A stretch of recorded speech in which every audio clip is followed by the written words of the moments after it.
getting an exploration of the topic of creativity this month. So all the messages in June will touch upon creativity in some way. And we'll talk about what creativity is.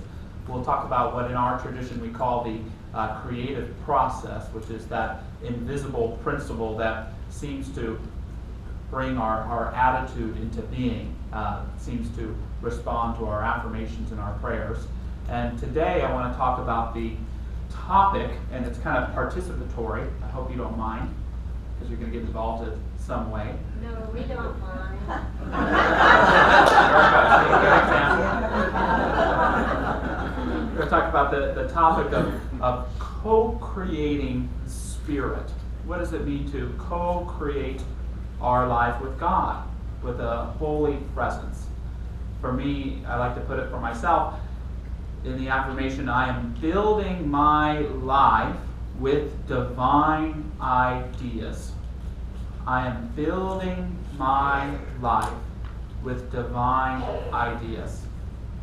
In other words, I'm getting rid of or letting go of the ideas that I have created in the past that limit me, don't serve me, or cause me to be someone other than who I really know that I am. And surrendering to include in my consciousness an understanding of my divinity, of a deeper love, of a greater healthiness, of a grander wholeness, of a deeper inspiration and creativity. What would it mean in your life, I know many of you are already, but to build purely and solely your life with divine ideas?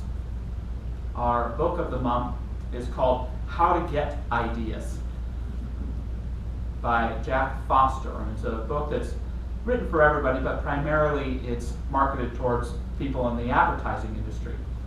And he defines an idea in his book. He says, an idea is nothing more nor less than a new combination of old elements. An idea is nothing more nor less than a new combination of old elements. And he gives us some examples. He says, Gutenberg put a coin punch and a wine press together and got a printing press. Salvador Dali put dreams and art together and got surrealism. Someone put fire and food together and got Flaming Cheetos. I don't think either food or fire are involved in those. Cooking is the answer we're looking for. Sir Isaac Newton put the tides and the fall of an apple together and got gravity. Charles Darwin put human disasters and the proliferation of species together and got natural selections. Levi Hutchins put an alarm and a clock together and got an alarm clock. Very good. Hyman Lipman put a pencil and an eraser together and got a pencil with an eraser. Someone put a rag and a stick together and got a mop. I loved how the creation of a great idea was brought forth in the last episode of Mad Men. There are big Mad Men fans here. Oh yeah, okay, so it's there. I asked the first service and no one said anything, which is, no wonder that was the last episode of Mad Men. The central character, the show's set in the 1960s, and the central character is named Don, and he's a very good advertiser, but he's been pushed away from his company, and they're struggling to find the right ad for Coca-Cola. And he's not the best guy. He's an alcoholic, and he is a womanizer, and he is stealing identities and doing all sorts of things. But he goes on his binge of sorts and winds up in California at kind of a New Age hippie retreat. And it's full of encounter groups and all that kind of thing. And we see in this scene, they're outside meditating. How many people saw this scene?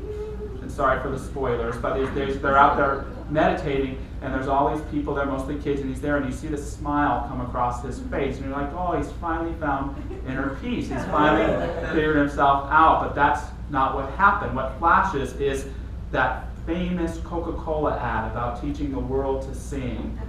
So it's a great example of how an idea can come about by taking a problem that we're working on in our lives, and just by putting ourselves in a different environment, as sincere or insincere as we may be in it, can bring about a new idea. Ecclesiastes, the teacher in the Hebrew Scriptures, declares that there is nothing new under the sun. He says this in a way that's kind of cynical, as to say that everything that God created is already here. Nothing new can become. But what I think he may have been missing out on is this idea that God creates the world perhaps, but it's up to us to make it what it's going to be. And by taking these old elements and putting them together, we get to create brand new things. We can bring two people together and form a couple. In some cases, we can bring two people together and create a new human being. You can bring Italian pizza and put your favorite Chinese food on it and call yourself a fusion chef. You can take an experience in your life and then another experience and then another experience and build a story and a narrative for your life that tells the story of the rest of your life, sometimes for better, sometimes for worse when we do that. That's how powerful the combinations of these things are that create new ideas. Foster quotes the great Robert Frost in his definition of an idea, which is, what is an idea? If you remember only one thing I've said, remember that an idea is a feat of association. An idea is a feat of association.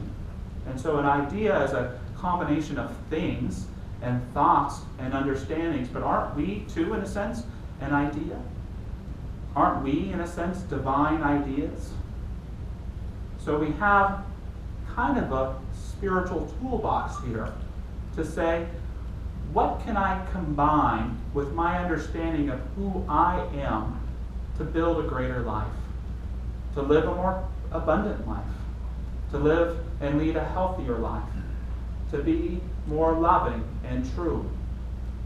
The idea is that when we combine our understanding of what is highest and most sacred with an open mind about who we are, we can build and transform our lives.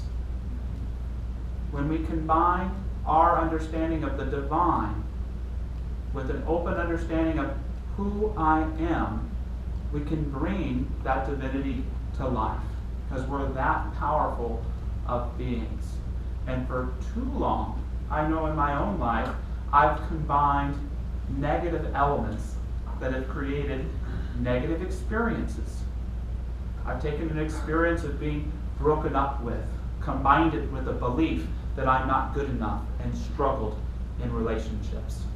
I've taken the experience of a criticism from someone, applied it to my belief that I'm less than, and wound up with all sorts of sets of repressions and inhibitions and neuroses. I've taken experiences in the world, applied them to judgments about those types of people or that class of people, and lived held within myself, unwilling to live in a greater sense of oneness or joy. An idea can be a powerful thing, but it can be a dangerous thing.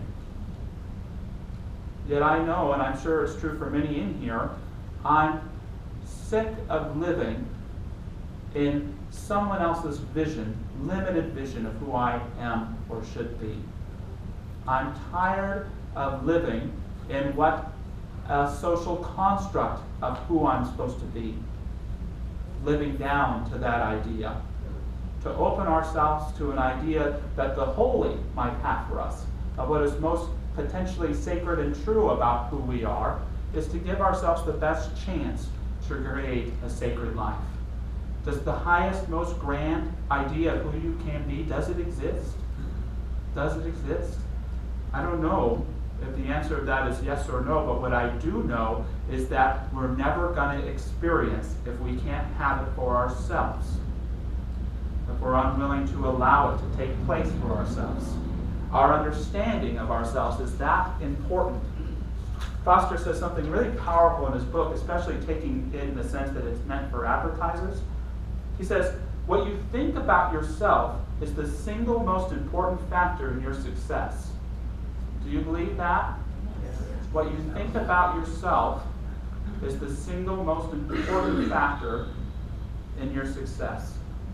Your personality, your actions, how you get along with others, how you perform at work, your feelings, your beliefs, your dedication, your aspirations, even your talents and abilities are affected, no, controlled by your self-image. You act like the kind of person you imagine yourself to be. It's as simple as that. Self-image determines what you are and how you perform. Not effort or will, self-image. And so if we believe that, we must have the conclusion that what I think about myself is important. And if I'm a divine idea, the question becomes, what am I relating with to know who I am? Am I aligning myself with the highest and best sources to know myself, or with limited, or tired, or worn out ones, or somebody else's ones? We have to be able to move within the inner reaches of ourselves to unveil those higher ideas, those higher ideals, and apply them to our lives. So the participatory part of this morning is in your program. You'll find that there's a little insert that just says, write 3 affirmations. And if you're an affirmation writer, write 3 affirmations. But if not, or even if you want to play the game the way that I'm playing it, there's some pens. If you want to raise your hand, someone can get you a pen. We may need some help if someone wants to grab a bunch of those pens and help Rick pass them out. But I want to invite you to write 3 experiences that you want to create in your life. It could be the experience of being a more committed parent, or a more inspired artist, or a more abundant person, or to live with a greater sense of health and wholeness in your life. But just write 3 things. They can be simple. So go to Subway for lunch, whatever it is. Pick 3 things. You can write even more if you'd like. And we're going to just give a moment or two for this, and really grateful to Bill, who's going to intuitively play some piano for us to help get the wheels of our minds in motion.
writing while I'm talking, but what we're doing right now, to me, is the first step in building our life with divine ideas, and that's articulation. To begin to articulate what it is that we want to experience. Wittgenstein, the philosopher that no one understands, said a couple things that can be understood. One of them is that which we cannot articulate, we pass over in silence. It's the idea that so much of our good and the breadth of what we can be is right there. But if we can't articulate it, if we can't know what it is that we want, we can never quite receive it. So there's something to be said for being willing, even if it's simple, to articulate what we want to experience in our lives, to have some sort of net that we've created. So this next step in the process is optional.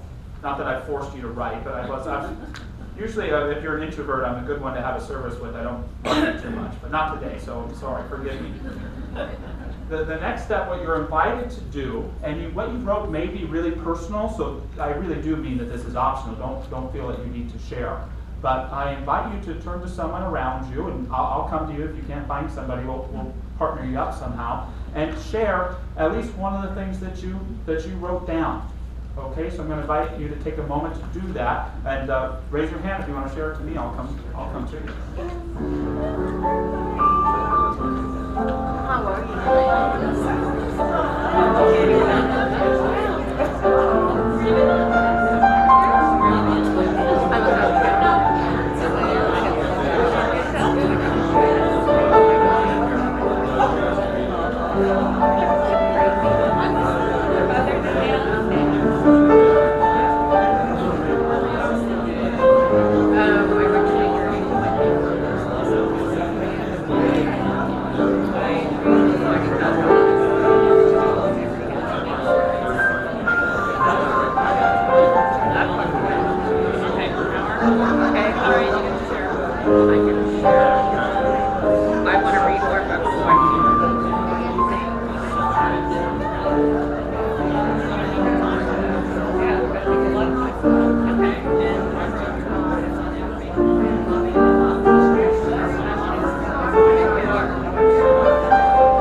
Feel free to finish up while I'm still talking. It won't bother me. But for those that are done, I want to share that this second step of building our life with divine ideas is sharing.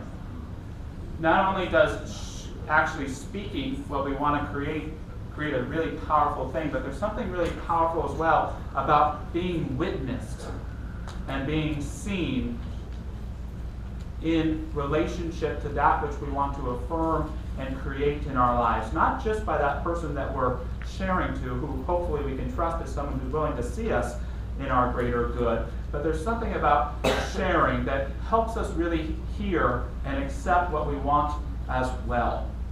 We should never remain too quiet about what it is that we want. And so sharing becomes incredibly important, and especially, I don't know about you, but when it comes to divine ideas for my life, it's often those around me that have been able to hold them for me better than myself. So sharing really helps, especially to those who know the truth of who we are. So this third step, which I'm just going to invite a few to participate in this morning, is about sharing one of your affirmations with the whole group. So who's willing to stand up and declare something that they want to create in their life? Kathy. I am deepening my trust in God to provide me with everything I need every day. I am deepening my trust in God to provide me with everything I need each day. Close enough? And so it is. And so it is. All right. Michael. I choose healthy, vibrant foods and positive thoughts to nourish my body and mind. I choose healthy and vibrant foods and great thoughts to nourish my body and mind. Close enough again. Thank you. I just want to make sure everybody hears. That's why I'm trying to repeat. Awesome, Michael. And so it is. I like that. Good. Who else? Yvonne.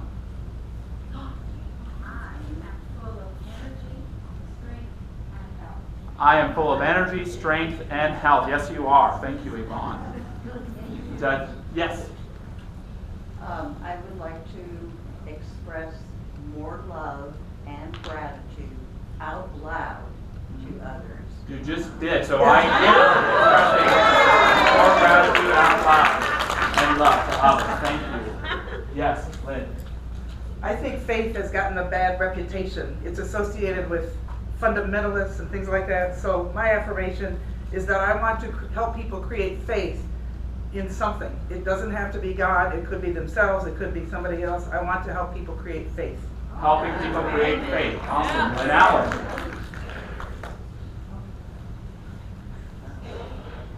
I will treat each and every person I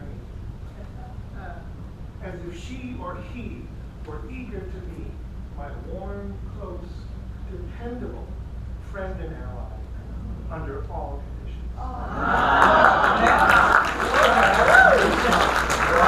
You'll have to ask her to repeat that. It was too good. All right, we got time for one or two more. George.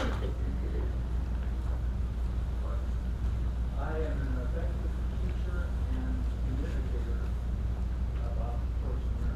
All right, I'm an effective communicator. And also and a good communicator. Thank you, George. Stacy?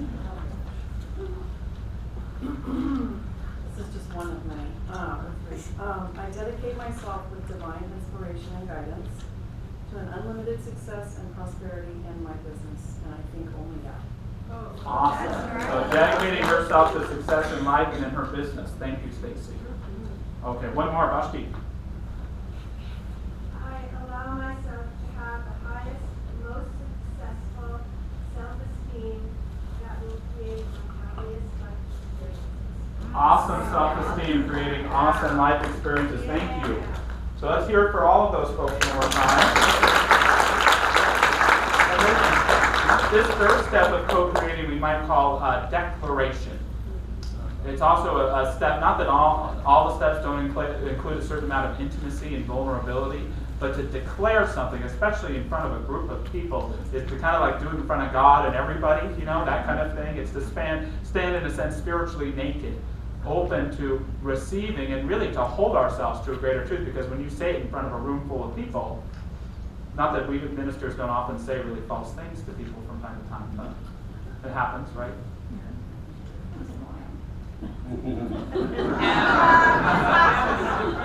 Where we're willing to declare something, it's really accepting it to be true, and it's really inviting not just community support, but divine support. So we really congratulate folks who declare it in that way. Matthew Fox, who's a mystic, wrote a book on creativity, and it includes some thoughts from the great Meister Eckhart in it. And something that Meister Eckhart did that was quite powerful, he would talk about God not just as a presence, but as a space. He would describe God as a space where creativity can happen. Fox says, creativity is intimate because it is us most truly, spontaneously and totally. It is also intimate because it is Spirit working through us in so profound a way that Eckhart says God becomes the space where we want to act. Creativity is not a noun or even a verb that someone's lost giant iPhone over there by the coffee if you lost it. Creativity is not a noun or even a verb. It is a place, a space, a gathering, a union, a wherein the divine powers of creativity and the human power of imagination join forces. Where the two come together is where beauty and grace happen and indeed explode. He goes on to say, to our source and origin, all our work comes from being in the heart of God. Our hearts link up with the divine heart, which creates the universe in a continuous fashion. So with that, we're just going to do a brief closing prayer here, and I invite us to think about, again, whatever it is that we chose or wanted to create, what is the divine idea? What is the divine idea to combine with our self-understanding that can help us achieve these things? Is it compassion? Is it love? Is it a sense of abundance and prosperousness? Is it authenticity? What is the divine idea to combine with ourselves so that we can create newfound, rejuvenated, and powerful life and experiences? Identifying that, let us bring it to the heart within ourselves. That spiritual heart, which is the heart of each and every one of us, that contains the divine qualities of being. Knowing that this is our divine sameness, I know that our divine uniqueness is how we declare and know ourselves in relationship with this one life and one source within us. Knowing this divine source creates through us in unique and profound ways, gloriously. Let us accept our newfound understanding of good, our rejuvenation of a good perhaps forgotten long ago that we rekindle within ourselves? Or a continued momentum on the good we created yesterday, now, and tomorrow? We let it be, and so it is. So thanks for your time and for being here today, everyone.